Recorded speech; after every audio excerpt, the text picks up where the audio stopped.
साहब से भी अप्रोच किया, फिर उसके बाद एसडी साहब से भी किया। अब हमारे एडीसी श्री किशोरी लाल जी ने उसमें एक इंक्वायरी बिठाई हुई है और हम चाहते हैं कि इस इंक्वायरी को फ्री एंड फेयर होके जल्दी से जल्दी ही हल किया जाए, ताकि जो ऐसे सरपंचेज हैं उनको पब्लिक से बीच में निकाल के बाहर किया जाए, ताकि पब्लिक का जो पैसा, जो सेंट्रल गवर्नमेंट हमारी पैसा दे रही है, उसका सही तरीके से यूज़ हो और मिस यूज़ ना हो। और कुछ लोग ऐसे बने हुए हैं जिन लोगों का कहना है कि ये पैसा डायरेक्ट जो हमारे अकाउंट में आता है, इसके लिए हम जो मर्जी सो करें, लेकिन ऐसा कुछ नहीं है। मैं आप लोगों के माध्यम से उन सरपंचेज को भी, उन अफसर्स को भी मैं निवेदन करता हूं कि भाई साहब, ये पैसा भारतीय जनता पार्टी सरकार जो दिल्ली में बैठी हुई है, केंद्र सरकार एक एक पैसे के हिसाब लेती है और वो वहां से सारा कुछ पूछती है। मैं निवेदन करूंगा आपके माध्यम से कि इन अफसरान भी जो इसमें मिलौस आते हैं और जो सरपंचेज इसमें मिलौस है, उसमें देखा जाए। पिछले दिनों कहीं हमने टूर के जिला के अपने, और जिसमें यह पाया गया कि पीएमएवाई के जो मकान है, हमारे नरेंद्र भाई मोदी जी, आदरणीय हमारे प्रधानमंत्री जी हैं, उन्होंने एक प्रयास किया हुआ कि 2022 तक कोई भी कच्चे मकान में नहीं रहेगा।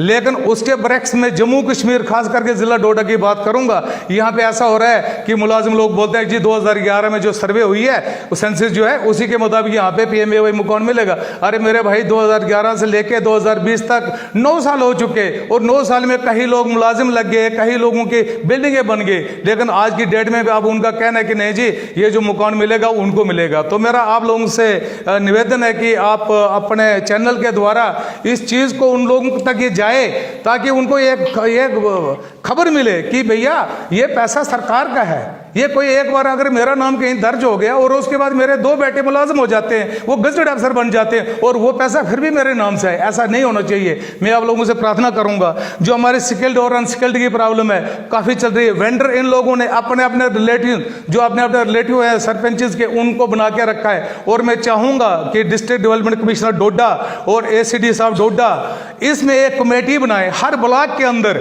मैं चाहूंगा कि पॉलिटिकल लोगों को भी, हर पॉलिटिकल पार्टी से लोग एक उसमें रखा जाए, ताकि इन चीजों की हर वक्त जो टाइम पे जाके वो चेकिंग हो जाए वहां पे, और उस चीज को देखें कि ये सही पैसा सही इस्तेमाल में लग रहा है या कहीं नाजायज पैसा तो नहीं लग रहा है। मेरा आप लोगों से इतना ही निवेदन है कि आज हमारा जो इस रिलेशन में, इस आरडीडी में हमारे 2 सरपंचेस जो बिल्कुल फ्रॉड पाए गए हैं, भरत ए और भरत बी का सरपंच, जिसमें अपने वीडियो साहब ने भी ये एक इंक्वायरी खड़ी करके रखी हुई है, इन्हें शोकाज नोटिस निकाला हुआ है, डीसी साहब ने भी लिखा हुआ है, एसडी साहब ने भी लिखा हुआ है, लेकिन अभी तक मैं चाहूंगा कि इस इंक्वायरी को जल्दी से जल्दी फाइनल किया जाए और इन सरपंचेस को अपने पंचायत से बाहर करके किसी और नायब सरपंच या किसी और जिसको भी सरकार एडमिनिस्ट्रेशन वहां पे जिम्मेवारी देना चाहिए, उन लोगों को वो जिम्मेवारी दी जाए, ताकि ये लोग ऐसे फ्रॉड करने वाले बीच में ना रहें जो बिल्कुल सरासर फ्रॉड कर रहे हैं। सर, लेकिन लोगों का ये भी एलिगेशन है कि जो एक्स एमएलए बीजेपी के, उनका सीढ़ियां भी जो ग्राउंड लेवल पे नहीं लगा है,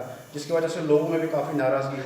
हम चाहेंगे कि वो हमारे सीडीएफ की भी इंक्वायरी करें, ऐसा बिल्कुल कुछ नहीं है। हमारा जो पैसा लगा हुआ है, हमारे ऑनरेबल एमएलए, एक्स एमएलए जो शक्तिराज परिहार जी हैं, उन्होंने आइडेंटिफाई करके पैसा दिया। पैसा तो सरकार ने लगवाया है, पैसा तो एडमिनिस्ट्रेशन ने लगवाया। हम चाहेंगे कि अगर उसमें भी कहीं कोताही हुई है तो उसमें भी एडमिनिस्ट्रेशन उसकी जांच करवाई जाए, हम उसके लिए बिल्कुल तैयार है। सर, कहीं से ये भी खबर आ रही है कि बीजेपी के जो सरपंच के खिलाफ क्या सरपंच के लिए बोला हुआ है। हम कहते कोई भी सरपंच, चाहे मेरा भाई से, उसके खिलाफ भी कार्रवाई की जाए।